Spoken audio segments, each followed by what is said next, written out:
Hello, lovely people. Hopefully, you are having a great day. It is such a beautiful day here in Mount Shasta. I am on Mount Shasta and so happy to be with you connecting here. God and Goddess, thank you so much for this opportunity for us to come together and to connect and read some scriptures and pray. Thank you so much for all this beauty that surrounds us and the opportunity that we have to be the hands and feet of the Christ family. Please help us become better at being ambassadors of you and better at being kind and loving and compassionate so that we can turn this world into a garden paradise once more. In the name of Elohim, I pray. Amen. Today is Family Day, and I actually wanted to read from the passage here once this car passes.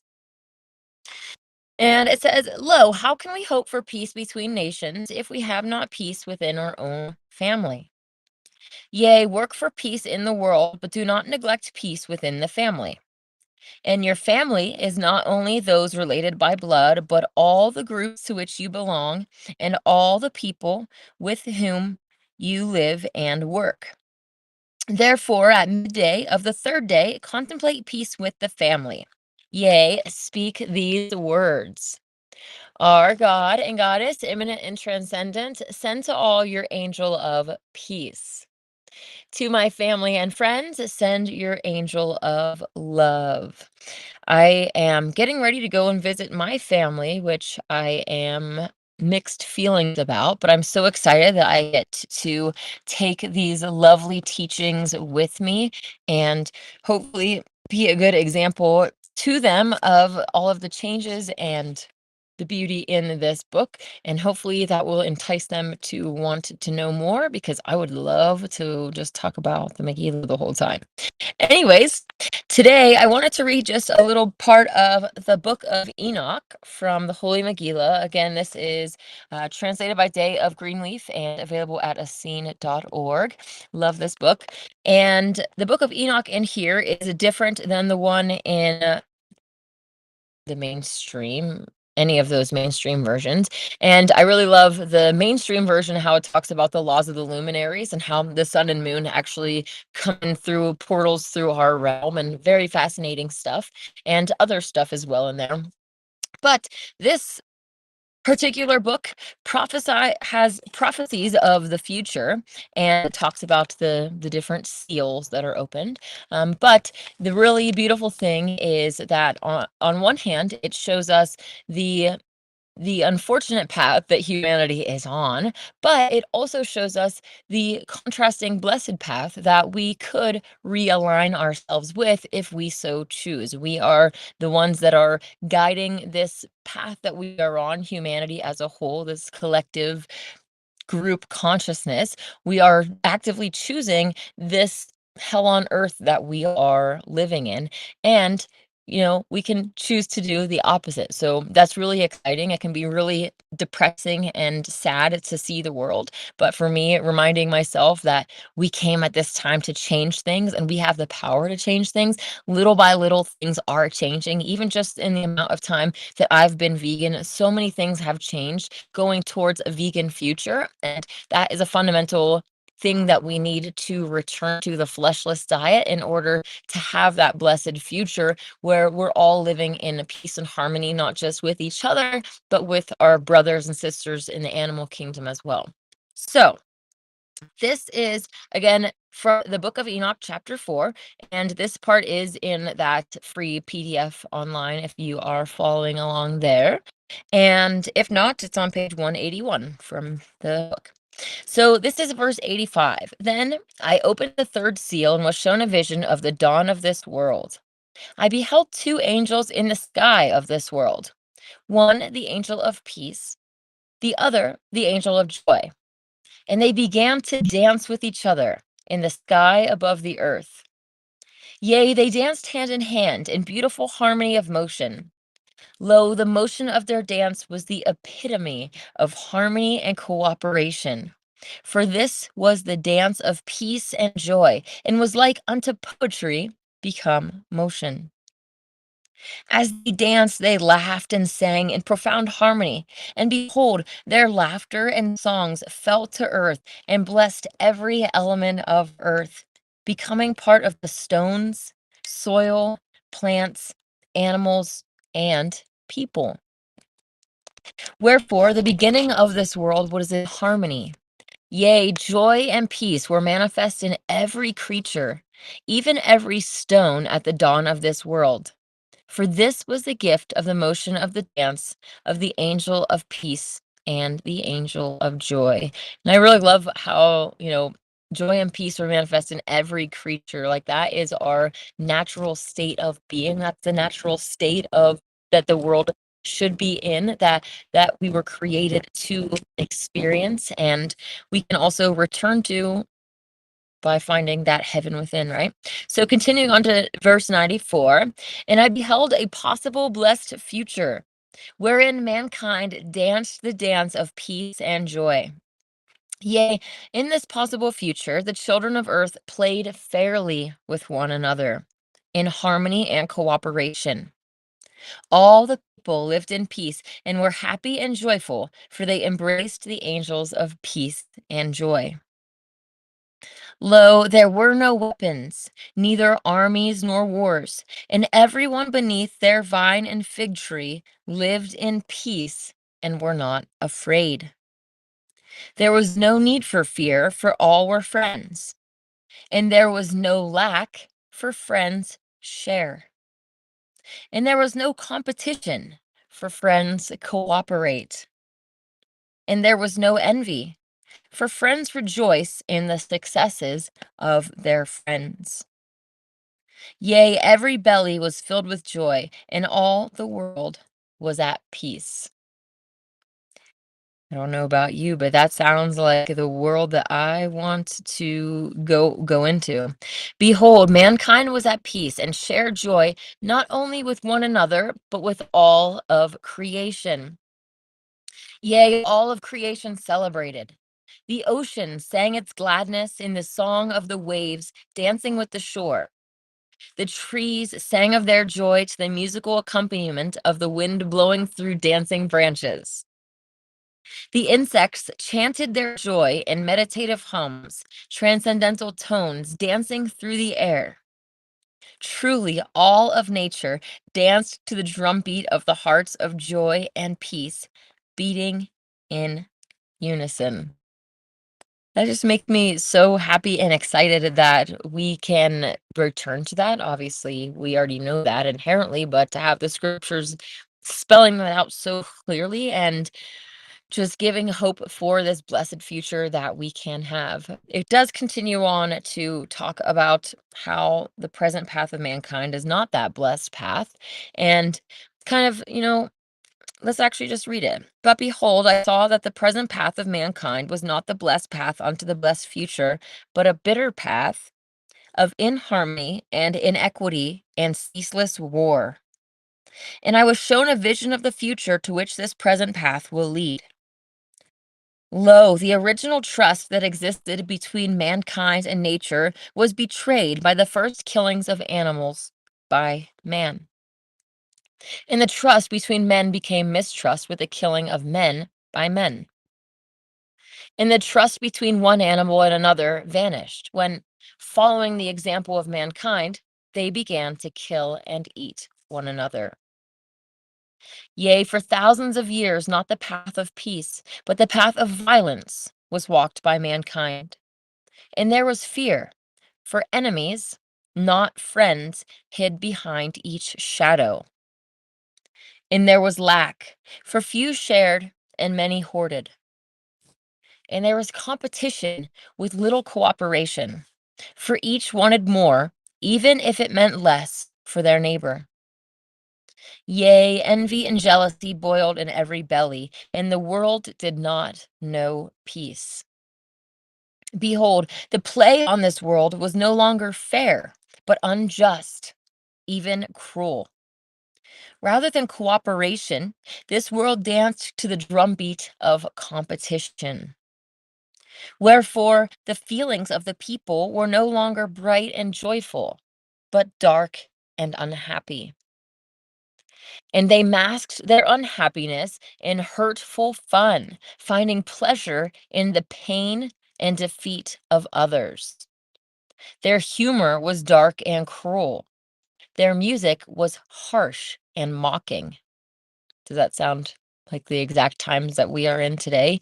Even when I think of just some of the ways that people treat others online, but when more specifically, when you go vegan, you'll start to look at like the rodeo and different ways that we're interacting with animals. And these people are finding pleasure and fun in the pain and suffering of other beings. And it's just so prevalent that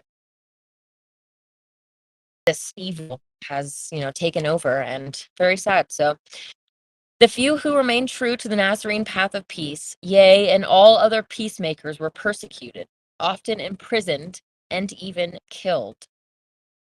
Dark feelings led to dark deeds, and dark deeds to war. Lo, this garden world created for joy and peace became a bloodbath of death and destruction. Yea, the joyless jealousies raging within the bellies of men manifested outwardly as murder, mayhem, and perpetual war. And in their man made caves beneath great mountains, the hidden powers that pulled the strings of the false powers smiled. For behold, there was much profit to be made in the pitting of man against man, nation against nation, and religion against religion. And all of this was according to their plan. It continues on to show the other seals and the different ways that the blessed future contrasts with the current path.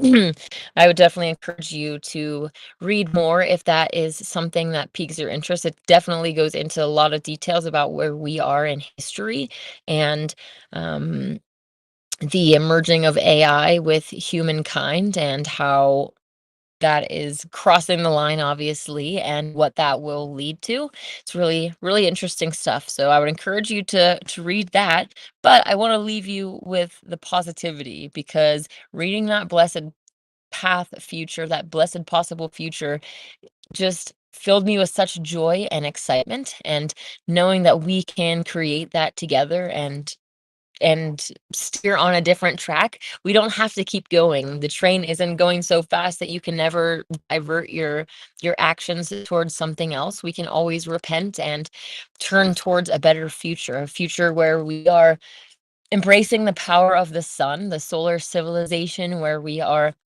acknowledging the love that is tied to water, and we are respectful of the water and the land and all of the resources, respectful of the animals, and respectful of each other. That is something that we can make together, and I'm really, really excited and passionate about doing that. So hopefully you are on board and finding different ways that you can be a light in the world around you, so that we can, plant little seeds and change things over time. Eric Jew, how's it going? Haven't spoken to you for a while. Hopefully you're doing well. Eric says good afternoon.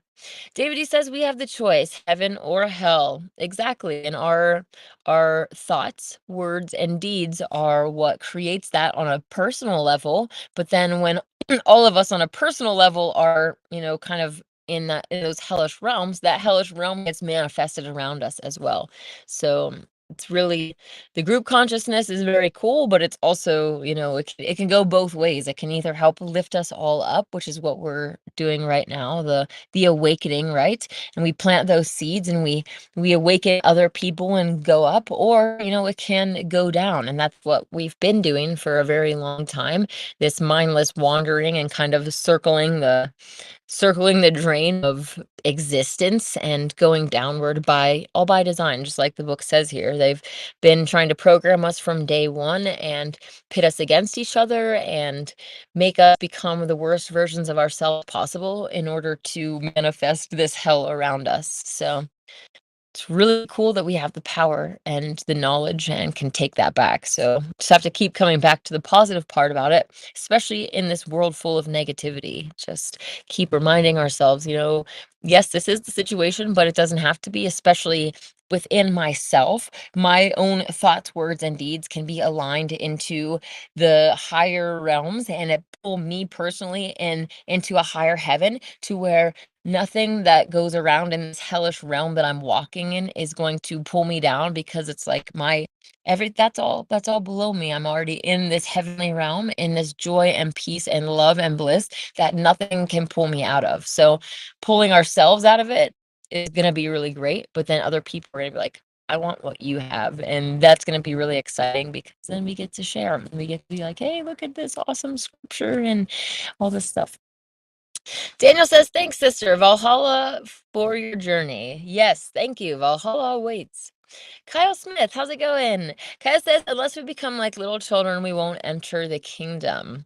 When I first started my awakening process in 2015, that verse resonated with me a lot, because you have to unlearn and relearn so much. So it's kind of like, just wipe the chalkboard clean, come like a child, and take in this information, and be an intelligent child, though, right? Ask the questions. Don't just take the answers blindly from these authoritative people. So I love that. Yeah, come like a child. And um, also, not just with our belief systems, but also how we treat other people. Like, look at how kids are on average when, well, I should say, it's hard to even judge these days, because usually they're programmed from the beginning, right? Put in front of TV and all these other things that are actively trying to transform them into whatever those media creators want your children to be. But a child like that hasn't been hurt, and that is just really loved and safe and cared for, is going to go into the world and be loving and care. Like, I have seen children, especially homeschooled children, that are just so vibrant and full of life, and they carry that with them everywhere they go. So for me, also becoming like a child is going back to that, like, all of these hurtful things that have happened, that have kind of stifled us and caused us to change in unhealthy ways to become these adult versions, healing and getting back to that child state that we were in, that outgoing, that loving, that caring, kind, compassionate, wondering, all of those beautiful I love kids, so all of those beautiful things. Um, Sweet. Hello, Mr. Khan from Pakistan. How are you doing? How's your day? My day is doing great, and I am really excited to be getting ready to go to visit my family soon. And before that, I have a little meeting with a Nazarene sister today, who does some different healing modalities that I am interested in participating in. And also, she has some ideas for helping to spread the Megillah that I'm really excited to hear about. So, yeah, speaking of meetings, yesterday we got to do a little brainstorming meeting about the Shasta Vegan restaurant, and kind of feeling where people are in what they're trying to do with this whole thing. Personally, I am looking for like a church slash event space, a space that have an office and be able to preach and have people come and like do potlucks and just different things. I'm not passionate about running a restaurant. When I do have a restaurant, it's gonna be in the distant future, and I'm gonna have other people that staff it, and it's gonna be like a free for everybody. Like, that's a far off thing. As far as right now goes, I expressed that I would love to, help be part of that. But I personally, like, I'm not interested, like, right now. My finances and stuff, I'm trying to focus on getting the church set up, and I have my other events I'm focused on. So that's not really aligned with me on that aspect. And I really don't want to be running a restaurant, cooking every day, and all that kind of stuff. So it doesn't sound like with the current group that those things are 100% aligned right now. But there are other alignments and there were some other connections made that are going to be really great. Some people that are very passionate about getting into the farmers market. Like, I'm like, I'm going out of town, and they're like, can we do it without you? And I'm like, oh, I don't know. This is Shasta Vega community is my baby. So, but I'm really excited about finding people that are excited to do things and ready to go. So I'm just going to keep the door open for the divine to have that happen and not try to force things that frankly are not meant to be, because when we try to force things that are not in alignment, so many just bad things happen.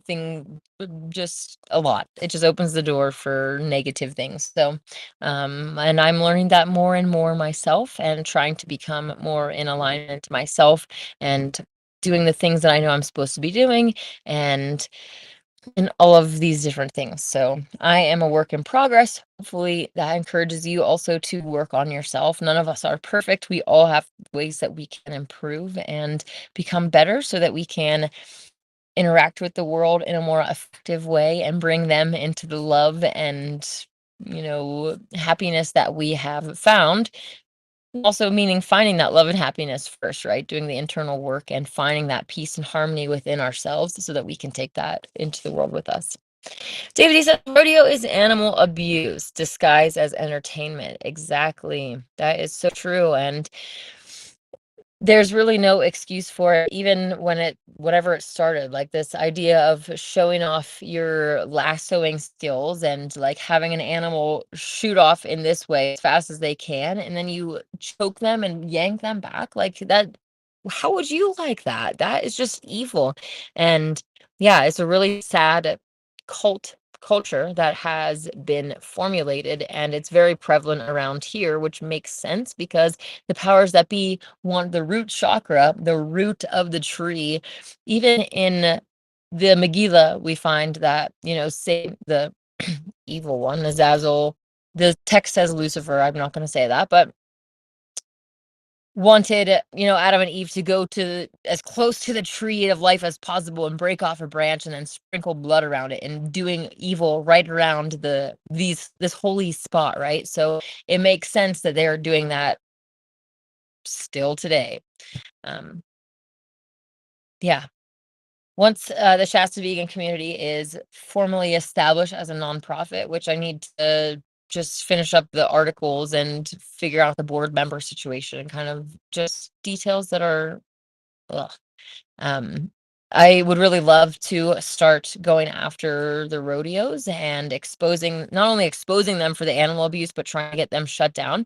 Especially in California, there are pretty strict laws against animal mistreatment, which doesn't even make sense that we still have animal, like, it's contradictory, but it's just like there's room for us to use the laws against what they're doing. So I definitely plan to do that, because the animals need us to use our voices, and we can't just blindly go on with traditions and customs just because that's the way that it's always been done. If you keep doing the same things, we're going to keep going in the way that we've been going, and things have been getting worse over time. Look at like, how many generations ago were almost everybody owned their own land, their property, they were more self-sufficient, and now how many generations later people are in crams in, New York skyscrapers, and they don't have anything. If crap hits the fan tomorrow, they're going to be in a really bad situation. So things change really fast, and we can't just keep going, or things can change really fast, but we can't just keep going along with the way that things have been going and expect things to change. That doesn't make any sense. So the number one thing that you can do in your life today to make a difference, if you have not already, is to get on the fleshless diet, return to eating, try to eliminate the amount of suffering that you are partaking in. Obviously, the powers that be have made this system so that, like, anywhere that you step, you might be stepping on something that came from animal abuse, right? They've really tried to ingrain these systems into everything, like, so that it's almost impossible. Our our job as vegans is trying to see where that is happening and try to sidestep those things as much as possible to eliminate as much as possible. And I shouldn't say as just vegans, because this is a Nazarene principle, really. And Nazarenes would permit for eggs and dairy of cared for animals. That is being the biggest caveat, which realistically in this day and age, it's not really possible. Well, it is possible, but it's just not really happening. Anyways, taking care of the earth and being in harmony with all of the ways is what we need to return to and get away from all of these harmful modern ways of monocrop culture and pesticides and spraying the air with poisons and all this stuff. Hello, Kyle Whitman. Kyle says, I made protein pumpkin pancakes. Ooh, yum. That sounds interesting. David D says, why would anyone choose this cursed, bitter path when we know we can make this world into a garden paradise? Well, they definitely take that knowledge of power away from us too, right? They don't let us know that we have that power. And then once we do acknowledge that power, then sometimes the forces of darkness will come in and try to distract us and get us to be focused on other things that are not, changing the world. They'll put us through different tragedies, lose your job, or other different things that they can, again, distract you from what we're all meant to focus on. And that's kind of talked about here in the Holy Megillah, of how some of these important people would have families and then they would lose their families. It just tragedy after tragedy would happen. And it was, kind of came to the point where dude was like, all right, I need to get in line with my path and start doing it. So cool. Hello, John Kerwood. John says it's very important that Bill Gates needs to be eliminated for everyone's sake. Well, I definitely understand why you would say that. I don't personally believe that Bill Gates has any actual power. A little bit of influence, but I think that these people are all kind of a front people for the Order of the Parasites for us to like target and all that. But that being said, I'm at the point of this time where even my enemies, I'm trying to embrace with love, and I'm not going to encourage eliminating anybody. I'm going to encourage people eliminating their demons and becoming the best versions of themselves possible. So that being said, I'm going to get out of this blinding sun. It's been kind of hard to look at you, but I will be back with you tomorrow for the noontime peace contemplation, and on Wednesday I'll be back for only the noontime peace contemplation because I have a Wednesday evening flight and I won't be able to be with you for the other live chat. So that's a little bit of the week ahead. I will catch up with you tomorrow. May God and the Goddess bless you.